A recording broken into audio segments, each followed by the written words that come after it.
Rock रोज़ जो है उसको अगर हम एक लाइन में अगर डिस्क्राइब करना चाहें तो खौफ, दहशत और इंतहाई जो डर है उसकी जो है ये दवा है।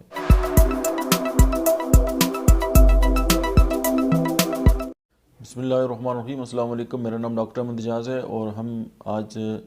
बैच फ्लावर मेडिस के सिलसिले में जिस दवा के बारे में बात करेंगे उसका नाम है राक रोज़। राक रोज़ जो है उसको अगर हम एक लाइन में अगर डिस्क्राइब करना चाहें तो खौफ, दहशत और इंतहाई जो डर है उसकी जो है ये दवा है। और इससे पहले बैच फ्लावर मेडिस में हम दो तरह की जो अद्वियात हैं उनका हम जिक्र कर चुके हैं। एक तो आपने देखा होगा कि मेमिलस, और जब किसी ख़ास चीज़ का खौफ हो, और दूसरी जो दवाई है वो एस्पिन है, जब मतलब है कि ऐसा खौफ हो जिसकी कोई वजह ना हो। तो ये दो खौफ हैं। लेकिन अब जब हम राक रोज़ की बात करते हैं तो उसमें हम ये देखते हैं कि यानी जो खौफ है उसकी शिद्दत जो है वो इतनी ज़्यादा हो जाती है कि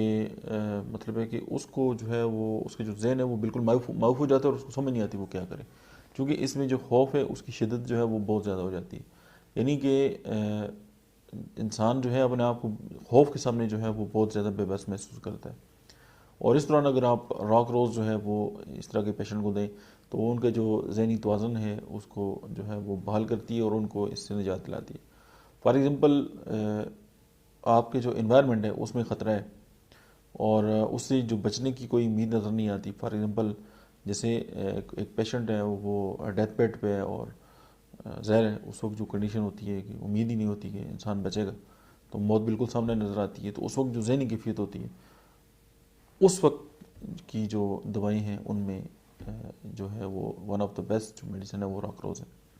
या फॉर एग्ज़ाम्पल, एक इंसान है उसको सामने काट लिया और उस डॉक्टर भी अवेलेबल नहीं है और जो खौफ और दहशत उसके ऊपर जो तारी हो गई है, तो रॉक रोज़ जो है वहाँ पर भी इंडिकेटेड होती है। उसके अलावा ये देखा जा सकता है कि अगर किसी फैक्ट्री में आग लग गई है, किसी घर में आग लग गई है और इंसान जो है वो अंदर मौजूद है और उसको लगता है कि अभी कुछ दिनों में वो जो है वो भी जल के जो है खाकस्तर हो जाएगा, उसका जो ये ज़हनी झटका है जो उस वक्त वो शॉक की कैफियत से गुजर रहा है,